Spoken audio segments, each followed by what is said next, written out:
إن الحمد لله نحمده ونستعينه ونستغفره ونعوذ بالله من شرور أنفسنا ومن سيئات أعمالنا من يهده الله فلا مضل له ومن يضلل فلا هادي له وأشهد أن لا إله إلا الله وحده لا شريك له وأشهد أن محمدا عبده ورسوله أما بعد فإن خير الحديث كتاب الله وخير الهدي هدي محمد صلى الله عليه وعلى آله وسلم وشر الأمور محدثاتها وكل محدثة بدعة وكل بدعة ضلالة وكل ضلالة في النار. قال النبي صلى الله عليه وسلم لا تزال طائفة من أمتي ظاهرين على الحق لا يضرهم من خذلهم حتى يأتي أمر الله وهم كذلك أو كما قال عليه الصلاة والسلام. محترم حضرات، تمام تعریفیں اللہ رب العالمین احکم الحاکمین کے لیے لائق و زیبا ہے، جو سارے جہانوں کا بنانے والا اور پالنے والا ہے، اور بے شمار درود و سلام کا نزول ہو تمام انبیاء کرام پر، بالخصوص آخری نبی اور رسول رحمت للعالمین جناب محمد رسول اللہ صلی اللہ علیہ وسلم پر. بہرحال حمد و صلوات کے بعد ہم لوگ یہاں پر اس مسجد میں، اللہ کے گھر میں جو جمع ہوئے ہیں، وہ خالص دین کی نسبت سے جمع ہوئے ہیں. اس میں کوئی شک شبہ تو نہیں ہے، کوئی شک شبہ نہیں بھئی، کسی کا کوئی کاروباری مسئلہ نہیں تھا، کوئی دنیاوی اعتبار سے کوئی مفاد نہیں تھا. اللہ کے دین کی فکر کرتے ہوئے اس کی مناسبت سے ہم لوگ یہاں پر سب ایک ساتھ اکٹھے یہاں پر بیٹھے ہوئے ہیں. اور عام طور سے ہم لوگ رشتہ دار نہیں ہیں، جو بھی ہمارا تعلق ہے آپس میں ایک دوسرے کے ساتھ میں، وہ دین ہی کی بنیاد پہ ہیں. اللہ تعالیٰ سے دعا ہے کہ اللہ تعالیٰ ہمارے تعلق کو اور دین کی نسبت سے جڑنے کو اللہ تعالیٰ قبول فرمائیں. میری آواز سب کو صاف آ رہی ہے؟ آواز میں تو کوئی مسئلہ نہیں ہے، زیادہ آواز تو نہیں ہے نا؟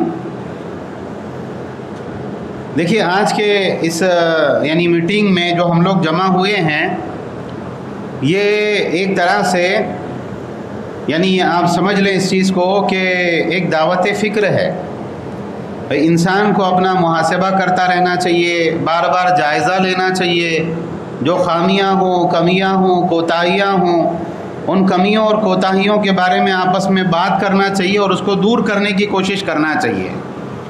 تو یہ میٹنگ جو ہم لوگوں نے رکھی ہے، یہ اسی مناسبت سے رکھی ہے.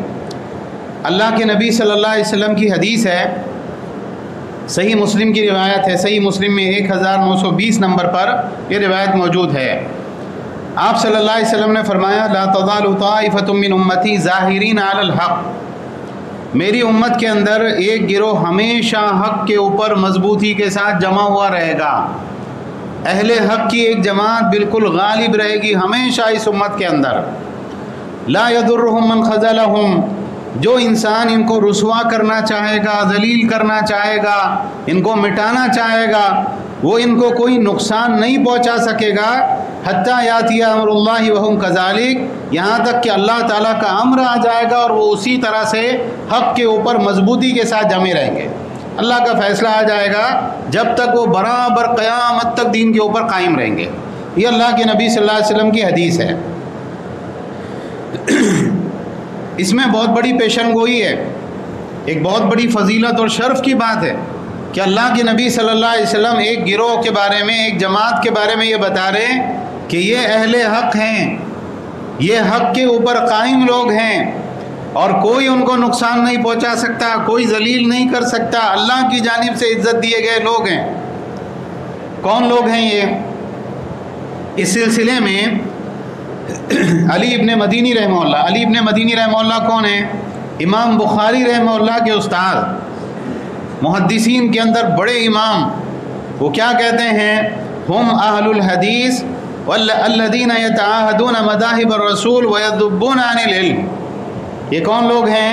جو اہل حدیث ہیں، اصحاب الحدیث ہیں، جو اللہ کے نبی صلی اللہ علیہ وسلم کے مواقف کو دیکھتے رہتے ہیں، علمی اعتبار سے اللہ کے نبی کی سنت کا دفاع کرتے ہیں. یہ اہل حدیث ہے جن کے بارے میں اللہ کے نبی نے یہ بات کہی.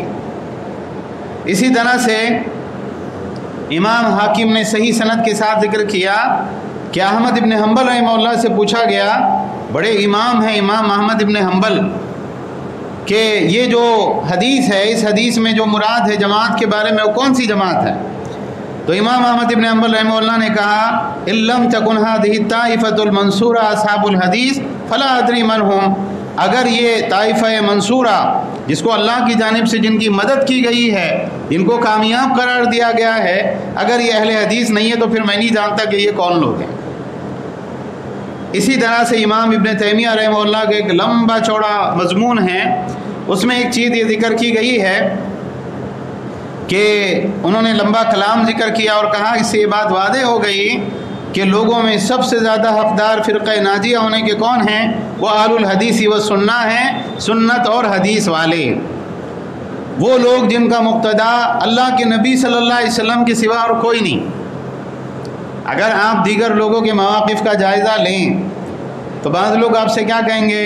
اعلیٰ حضرت یہ فرماتے ہیں، مسلک اعلیٰ حضرت۔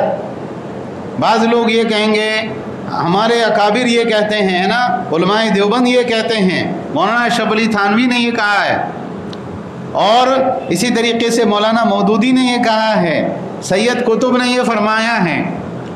تو لوگ الگ الگ شخصیتوں کے نام لیں گے، خالی اہل حدیث کا ایک آدمی رہے گا، عام آدمی، خاص آدمی، وہ کسی مسئلے میں جب بات کرے گا تو وہ کیا کہے گا؟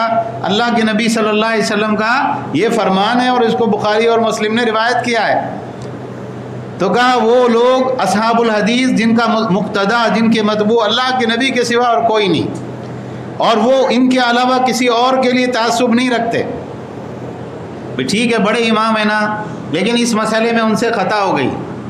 لیکن جس مسئلے میں اہل حدیث کا ایک عام آدمی بھی ہے، اس کو یقین ہے کہ اللہ کے نبی کی یہ بات ہے، وہ بڑے سے بڑے آدمی کی بات بھی نہیں سنے گا، وہ لڑے گا اپنی طاقت کے بقدر، کس بات کے لیے؟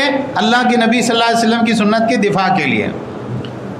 اسی طرح سے وہ کہتے ہیں کہ یہی لوگ ہیں، امام ابن تیمیہ فرما رہے اہل الحدیث کے بارے میں، یہی لوگ ہیں جو اللہ کے نبی صلی اللہ علیہ وسلم کے اقوال کو جانتے ہیں، احوال کو جانتے ہیں، اور آپ صلی اللہ علیہ وسلم کی حدیثوں کے بارے میں جانتے ہیں کہ کون صحیح ہے، کس حدیث کے اندر ضعف ہے، کمزوری ہے، اور ان کے ائمہ جو ہے نا وہ حدیث کی گہری سمجھ رکھنے والے ہیں، اور حدیث کے معنی کو اور اس کے مضمون کو جاننے والے ہیں، اور اس کی اتباع کرنے والے ہیں، اس کی تصدیق کرنے والے ہیں، اس پر عمل کرنے والے ہیں، اس سے محبت کرنے والے ہیں۔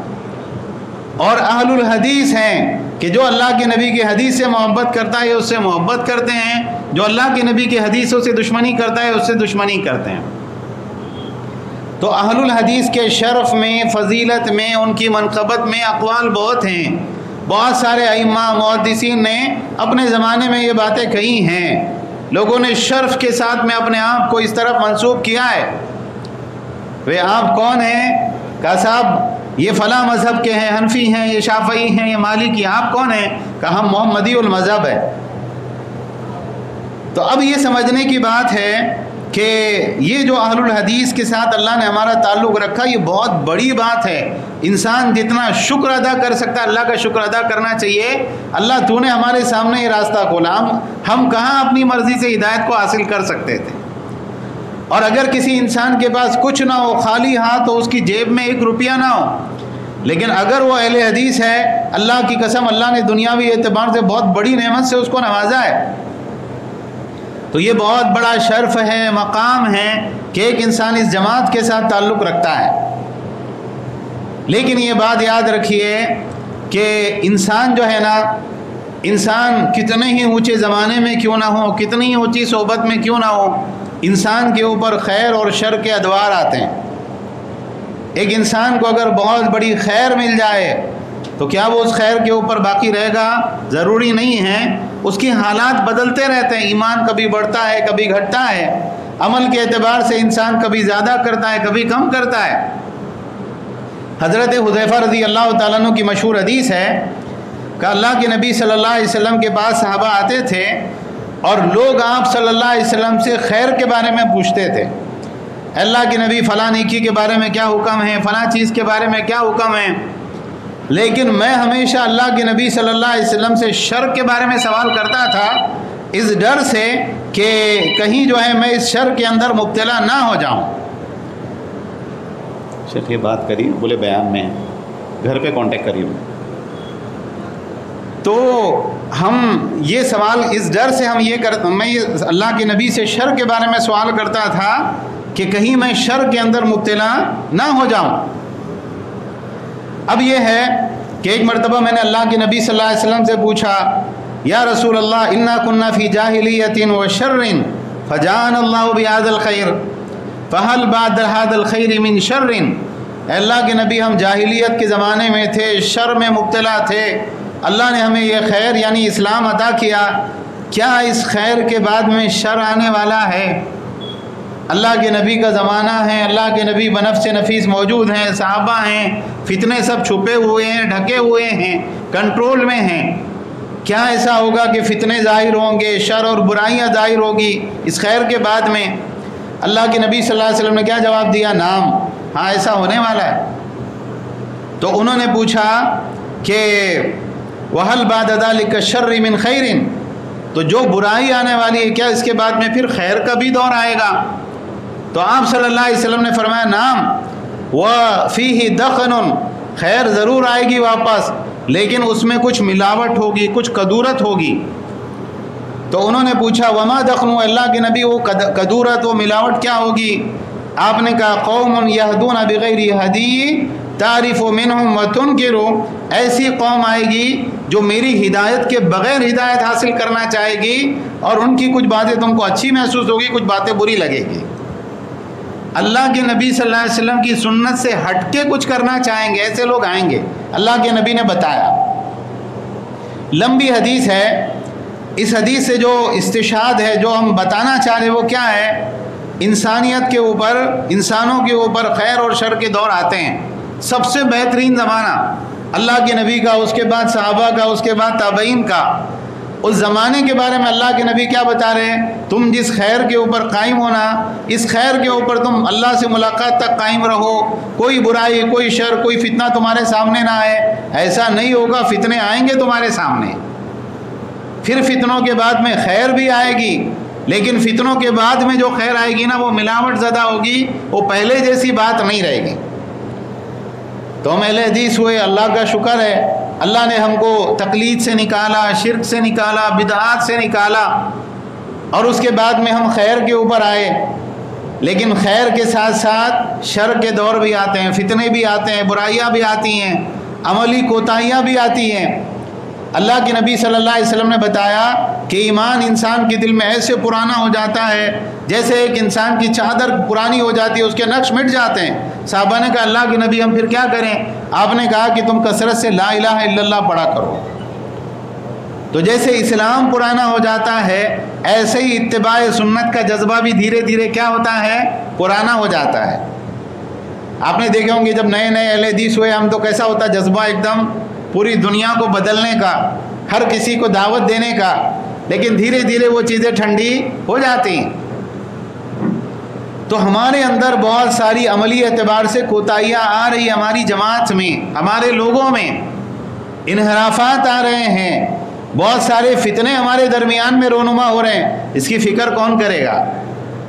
بحیثیت ذمہ دار ہونے کے اس کی فکر کرنا ہماری ذمہ داری ہے کہ ہم دیکھیں کہ بھائی ٹھیک ہے، اچھا سب تعریف تو ٹھیک ہے، لیکن سوال یہ ہے کہ جو کمزوریاں، کوتاہیاں، جو برائیاں ہو رہی اس کو کون دیکھے گا؟ بہت سارے مسائل ہیں، بہت سارے مسائل۔ بنیادی طور پر 4 موٹی موٹی باتیں میں آپ کے سامنے رکھتا ہوں۔ اہل حدیث مطلب حدیث والے، ہے نا؟ اہل حدیث کا لفظ جو ہے یہ 2 الفاظ کے ساتھ مل کے بنا ہے، اہل حدیث، حدیث والے۔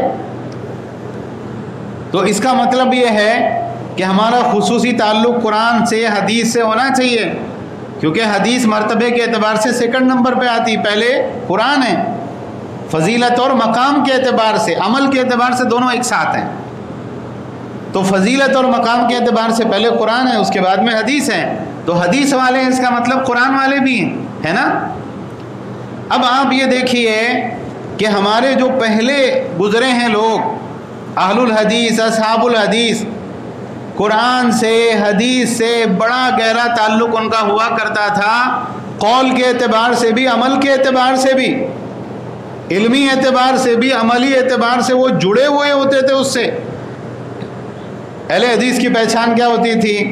ایک بستی میں ایک نیا آدمی ہو گیا اہل حدیث، تو وہ لوگوں کو دعوت کیسے دیتا تھا؟ کب تک آپ قرآن خالی ایسی تلاوت کریں گے؟ قرآن کو آپ نے سمجھے کیا؟ قرآن کیا ہے؟ یہی بات ہے کہ نہیں ہے؟ آپ کو یاد ہوگا بہت سارے لوگوں کے بارے میں دعوت شروع کیسے ہوتی ہے اہل حدیث کی؟ یہ احسن البیان ہے، ترجمے کے ساتھ تفسیر کے ساتھ قرآن پڑھو، خالی بغیر سمجھے مت تلاوت کرو، سمجھ کے پڑھو۔ یہ ابن کثیر ہے، یہ صحیح بخاری کا نسخہ میں نے منگایا ہے اپنے گھر پہ، یہ صحیح مسلم ہے، جاؤ اس کو لے جاؤ پڑھنے کے لیے، اپنے گھر میں بیٹھ کے اس کو پڑھو، قصے کہانیاں مت پڑھو، قرآن حدیث پڑھو۔ یہی اہل حدیث ہوتے تھے کہ نہیں؟ دعوت کے اعتبار سے اور عمل کے اعتبار سے اہل حدیث کس کو بولتے تھے؟ ایک دم جو آدمی سنتوں کا پابند، بڑی داڑھی رکھنے والا اور پہلی صف میں نماز پڑھنے والا، ہر سنت کے اعتبار سے ہر چیز کو سمجھنے والا، یہ اہل حدیث ہے۔ ایک مقام پر میں وضو کر رہا تھا پونا میں اقصی مسجد کے اندر، تو میں وضو کرتے کرتے میں نے سیدھے ہاتھ کی انگلی سے خلال کر لیا۔ ایک سادہ آدمی تھا بیچارہ، شاید آٹو وغیرہ چلاتا تھا، پتہ نہیں کیا، وہ میرے پاس آیا بڑی محبت کے ساتھ، اس نے مجھ سے کہا مولانا بات آپ وضو کرتے میں نے دیکھا آپ نے سیدھے ہاتھ کی انگلی سے خلال کیا، بائیں ہاتھ کی کر انگلی سے خلال کرنا سنت ہے۔ تو اہل حدیث کس کو بولتے ہیں؟ ایک دم سنتوں کا پابند، بالکل عملی اعتبار سے، علمی اعتبار سے، قرآن حدیث پڑھنے والا، سمجھنے والا، اس کی دعوت دینے والا، اس پہ عمل کرنے والا۔ لیکن آج ہمارا حال کیا ہو گیا ہے؟ آپ دیکھیں کتنے لوگ ہیں جو ترجمے کے ساتھ تفسیر کے ساتھ قرآن پڑھتے ہیں، یہ بتائیے۔ کتنے ایسی ہماری مساجد ہے جہاں پہ باقاعدہ یہ ماحول ہو درس کا، تدریس کا، ٹھیک ہے مولانا جو ہے اپنا ایک درس دے دیں گے، وہ انہوں نے جو ہے کام کر لیا، لیکن ہمارے جو ساتھی ہیں، جو ذمہ دار ہیں، جو احباب ہیں، کتنے لوگ ایسے ہیں کہ جن کے ان کا یہ معمول ہو کہ بھئی روزانہ میں اتنا پاؤ پارا، آدھا پارا قرآن کا، حدیث جو ہے اس کا پڑھتا ہوں، ترجمے کے ساتھ تفسیر کے ساتھ میں۔ حدیث کی کتابیں میں نے اپنے گھر پہ بلا کے رکھی ہیں، میں پڑھتا ہوں اس کو روزانہ، بلا کے بھی رکھی ہیں تو وہ الماری کی زینت بن چکی ہیں۔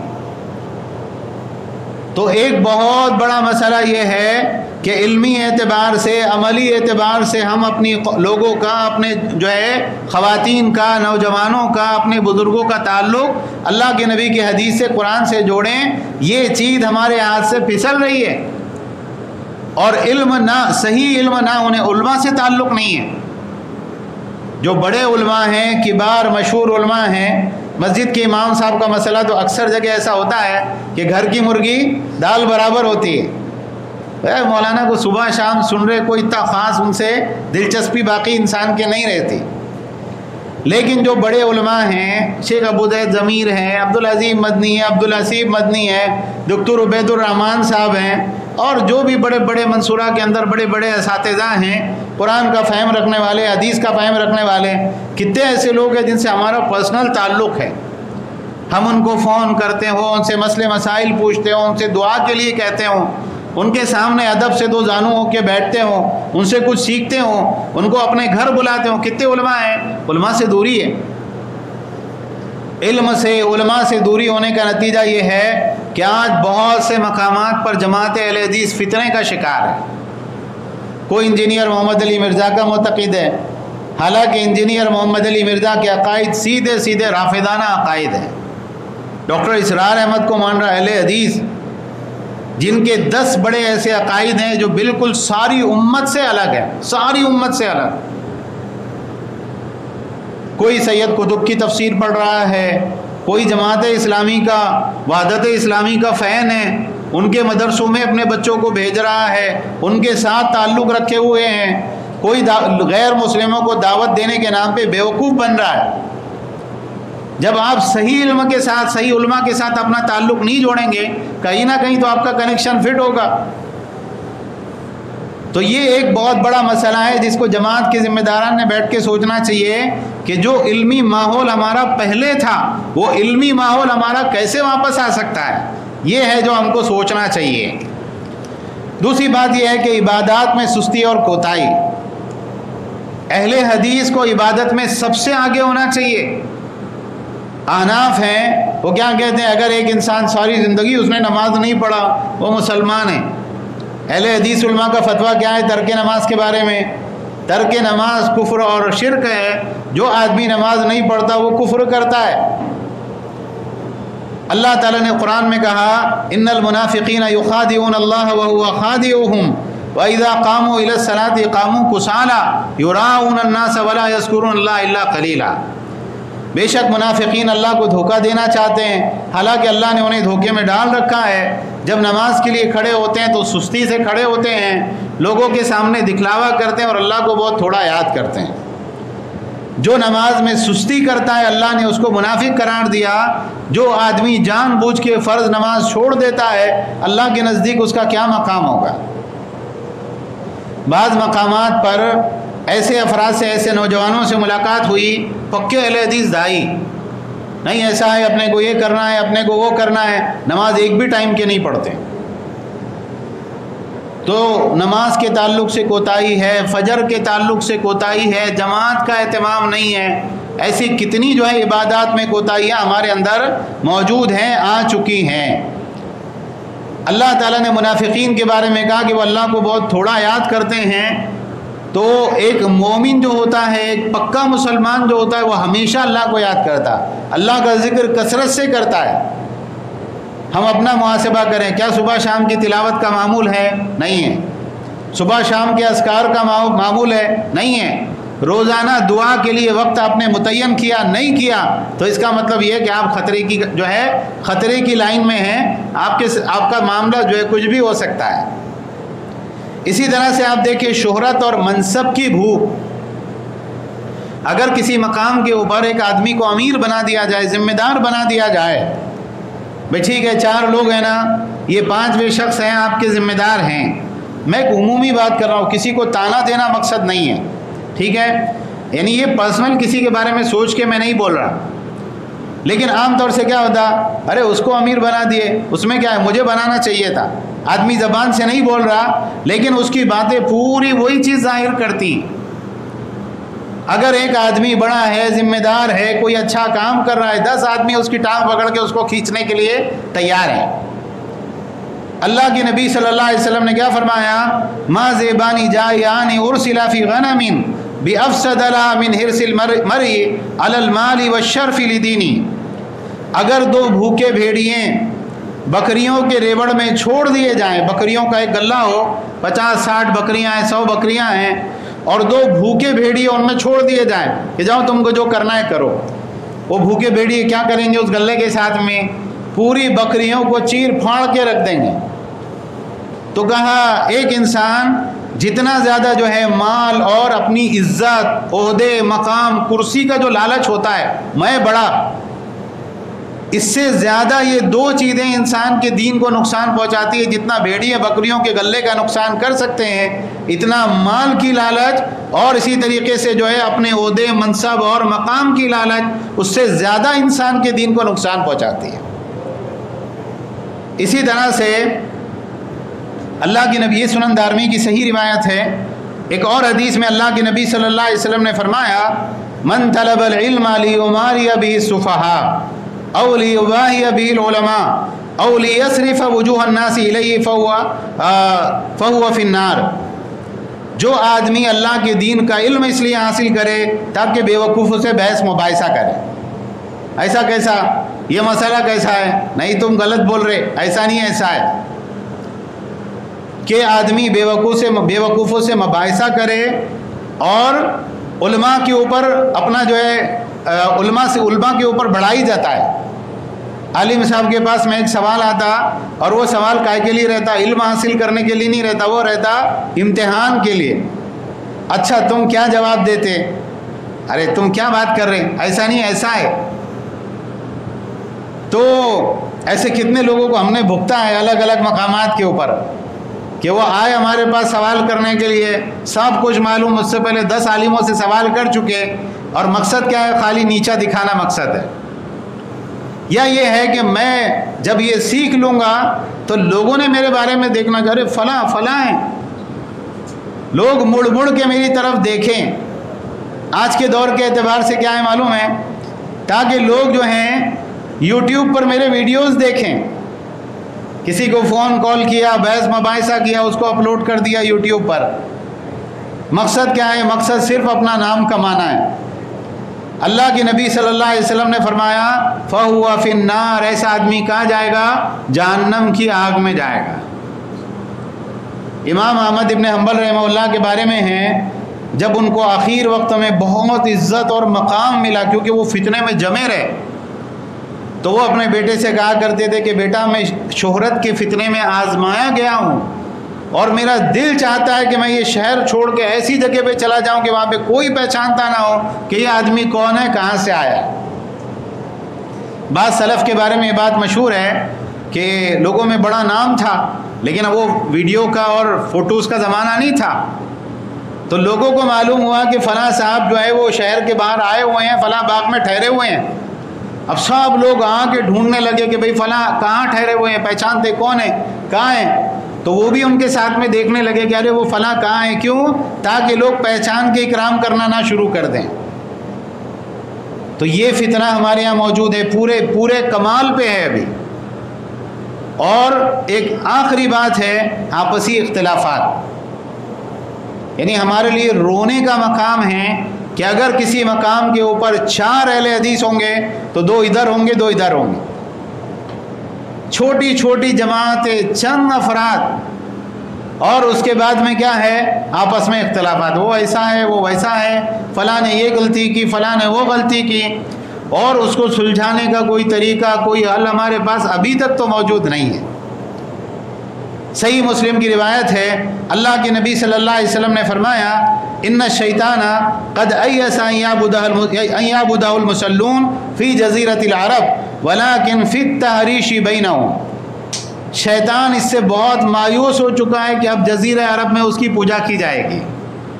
اللہ کے نبی صلی اللہ علیہ وسلم آئے، توحید آپ نے عام کی، صحابہ کو آپ نے توحید سمجھا دی، کہ ابھی شیطان یہ تو اس کو امید ہی نہیں ہے کہ یہاں پر میری عبادت ہو سکتی ہے، اللہ کے ساتھ شرک ہو سکتا ہے، لیکن وہ تمہارے درمیان پھوٹ ڈالنے سے مایوس نہیں ہے، وہ تمہارے درمیان میں نفرت اور دشمنیاں ڈالے گا۔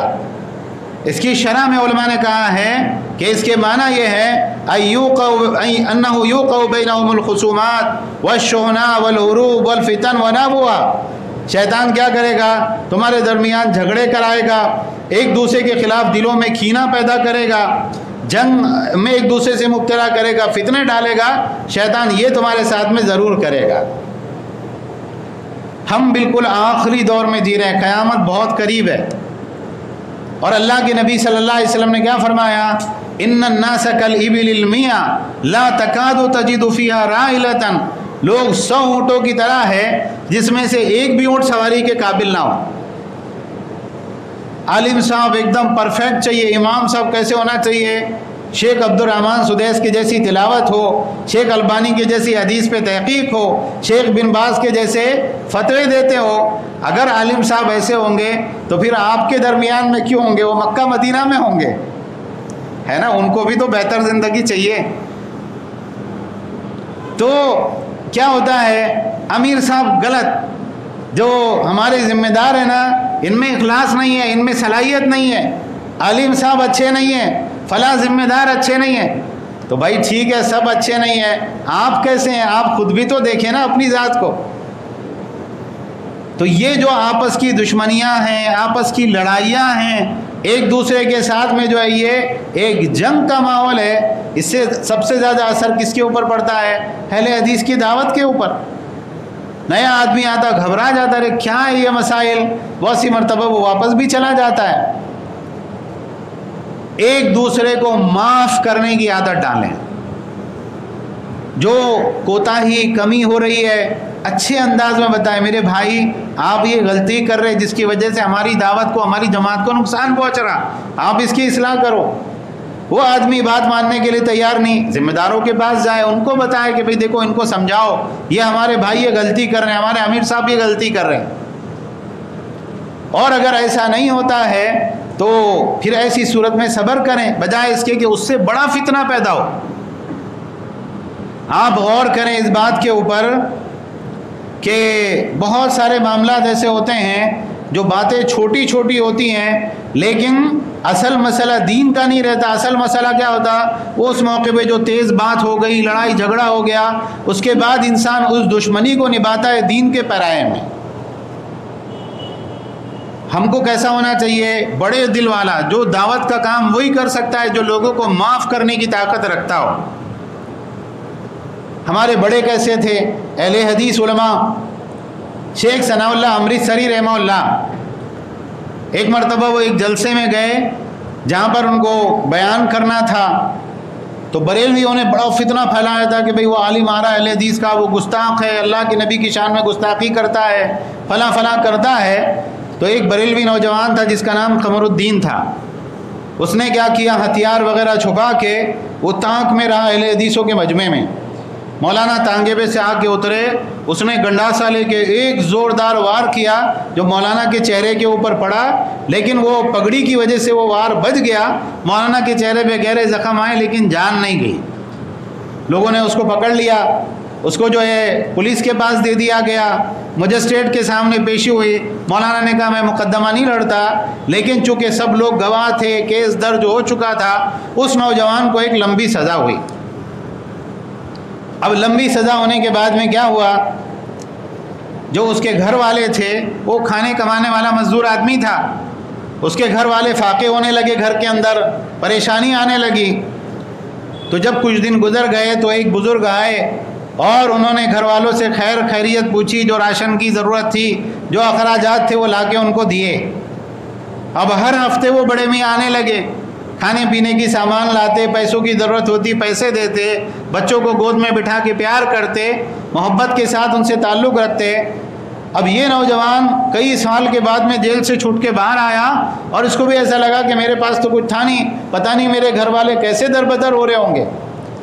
جب گھر پہ گیا، اپنے گھر والوں سے ملاقات کی تو گھر والوں سے بولا ارے یہ اتنا سب سامان، یہ سب چیزیں کیسے پورا ہو رہا تھا؟ کہا ایک بڑے میاں آتے ہیں، وہ ہماری ساری ضرورتیں پوری کر کے جاتے ہیں۔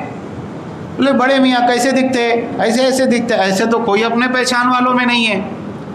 اب وہ آدمی گھر کے اندر کمرے میں چھپ کے بیٹھا رہا کہ میں دیکھوں تو کون آتا ہے میرے گھر میں۔ موقع پہ وہ بڑے میاں آئے، کھانے پینے کا سامان، راشن کی تھیلی، پیسے لا کے جو ہے گھر والوں کی سپرد کیے۔ جب اس آدمی نے نکل کے دیکھا تو وہ کون تھے؟ وہ مولانا ثناء اللہ امرتسری رحمۃ اللہ علیہ تھے۔ تو وہ آدمی زندگی بھر مولانا کے پاس میں رہا، جب مولانا کی وفات ہوئی مولانا کی قبر کے پاس جا کے بیٹھا کرتا تھا۔ ہمارے بڑوں کے اخلاق ایسے تھے، اور ہمارا معاملہ کیسا ہے؟ ذرا اپنی جماعت میں، اپنے بھائیوں میں کسی کے ساتھ کچھ اختلاف ہو گیا، ہم زندگی بھر اس سے دشمنی اپنے دل میں پال لیتے ہیں کہ صاحب اس نے میرے ساتھ ایسا کیا، میں بتاتا ہوں اس کو، ذرا میرا ٹائم آنے دو۔ پوری دنیا میں یہ فتنہ کیوں؟ شیطان پیچھے لگا ہوا ہے ہمارے۔ شرک نہیں کرا سکتا تو وہ آپس کے جھگڑوں میں مبتلا کرے گا۔ اس لیے عرب کے ایک محدث ہیں شیخ عبد المحسن، انہوں نے کتاب لکھی رفقاً یا اہل سنہ باہل سنہ، اس طرح سے ملتا جلتا کچھ نام ہے کہ اے سنت والو، حدیث والو، اپنے اہل حدیث بھائیوں کے ساتھ نرمی کا معاملہ کرو۔ تو اب یہ ساری چیزیں ہیں، دعوتی اعتبار سے کوتاہیاں، عملی اعتبار سے کوتاہیاں۔ ہمارے سامنے علماء کا ایک گروپ نہیں ہے کہ بھئی ہاں ان کو فالو کرنا ہے، ان کے فتاویٰ ہے جو ہمارے دیار میں چلیں گے۔ بہت سی مرتبہ جب مسائل کے اعتبار سے اختلافات ہوتا ہے تو بہت سی مرتبہ آدمی کیا کرتا ہے، فتنہ ڈالنے کے لیے 10 عالموں کو فون کیا، 9 عالموں نے ایک بات کہی، 10ویں عالم نے ایک بات کہی، وہ برابر اپنے مطلب کی بات لوگوں کے سامنے پیش کرے گا اور اس کے لیے لڑے گا کہ دیکھو میں نے اتنے بڑے عالم سے پوچھا، انہوں نے تو میرے سے یہ بات کہی ہے۔ تو جماعتی اعتبار سے یہ طے ہونا چاہیے کہ فقہی اعتبار سے، فتاویٰ کے اعتبار سے ہم کن علماء کو فالو کریں گے۔ جماعتی اعتبار سے یہ طے ہونا چاہیے کہ ہمارے علاقے کے بزرگ بڑے کون ہیں جو ہمارے علاقے کی صورتحال سے واقف ہیں، اور ہمارے درمیان ایک کنیکشن ہونا چاہیے کہ بھئی علماء کو بلانا ہے، پروگرام کرنا ہے، کون سے عالم آ رہے ہیں، چلو آس پاس کے شہر کون سے، سب مل کے پروگرام لیتے ہیں۔ شیخ صبح میں ہماری آئیں گے، شام میں آپ لے جائیے۔ اگر ہم اپنے نوجوانوں کی تربیت کرنا چاہتے ہیں تو خالی ایک عالم نے ایک بات کہی، دوسرے عالم نے ایک دوسرے موضوع پہ بات کی، ترتیب کے ساتھ توحید کے اوپر، سنت کے اوپر، فقہی مسائل کے اوپر ہمارے یہاں دروس چلنا چاہیے۔ یہ طے کون کرے گا؟ ذمہ داران کا کام ہے کہ وہ آپس میں بیٹھ کے طے کریں۔ اور سب سے بڑی بات یہ ہے کہ اگر ایک جھگڑا ہوتا ہے، تنازع ہوتا ہے آپس میں، تو یہ تنازع کا حل کیسے نکلے گا یہ بتائیے۔ اگر 4 افراد ہیں ایک جگہ، ایک چھوٹی جماعت ہے، چند افراد ہیں، اب ان کے درمیان میں آپس میں اختلاف ہو گیا یا آس پاس کے شہر والوں کے درمیان میں اختلاف ہو گیا، اب یہ اختلاف کا حل کیسے نکلے گا؟ کیونکہ کوئی بڑا کوئی ذمہ دار تو موجود نہیں ہے، اب سب اپنے اپنے اس کے اندر بڑے ہیں، تو وہ مسئلہ حل ہو ہی نہیں پا رہا ہے۔ تو اس سلسلے میں ایک تجویز یہ ہے کہ بھائی اس طرح سے جو بھی ہمارے آس پاس کی جماعتیں ہیں، یعنی بولتے نا کہ بھائی طاقت جو ساتھ مل کر کام کرتے ہیں تو پھر کیا ہوتا ہے، ایک طاقت بنتی ہے۔ ایک انگلی اور مٹھی، ان دونوں کے اندر فرق ہوتا ہے۔ لکڑی اگر آپ ایک چھوٹی لکڑی لیں گے اس کو توڑ دیں گے آسانی سے ٹوٹ جائے گی، چند لکڑیوں کا گٹھا بنا لیں گے وہ آسانی سے نہیں ٹوٹے گا۔ تو ہم کو کیا کرنا چاہیے اس بارے میں؟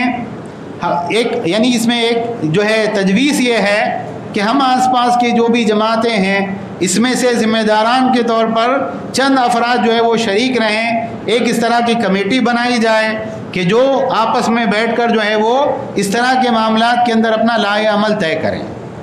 کوئی اختلاف ہوتا ہے تو وہ اختلاف اس کمیٹی کے سامنے رکھا جائے، علماء بھی ہوں اس میں، جماعت کے ذمہ داران بھی ہو، اور وہ آپس میں صلح کروانے کی کوشش کریں، اس معاملے کو حل کرنے کی کوشش کریں۔ دعوتی اعتبار سے کوئی سرگرمیاں ہیں، کوئی کام ہے، وہ لوگ آپس میں مل کے طے کریں علاقے کے اعتبار سے کہ 6 مہینے کے لیے یا اگلے رمضان تک کے لیے ہم کو دعوتی اعتبار سے کیا چیز طے کرنی ہے، ہمارے علاقے کی ضرورتیں کیا ہیں، کیا مسائل ہیں، اس کو کیسے کرنا ہے، یہ ساری چیزیں ہم لوگوں کو مل بیٹھ کے طے کرنا ہوگا۔ ایک جماعت، ایک کمیٹی ایسی بنانی ہوگی جو سب مل کر جو ہے یہ سارے مسائل پہ غور کر سکے اور کوئی لائحہ عمل جو ہے وہ مرتب کر سکے۔ تو بہرحال اس ضمن کے اندر کیا تجاویز ہیں انشاءاللہ آگے جو بھی احباب ہیں وہ سب مل کے طے کریں گے۔ اللہ تعالیٰ سے دعا ہے کہ اس بارے میں جو بھی قابل عمل باتیں کہی گئی اللہ اس پر ہم کو عمل کی توفیق عطا فرمائے۔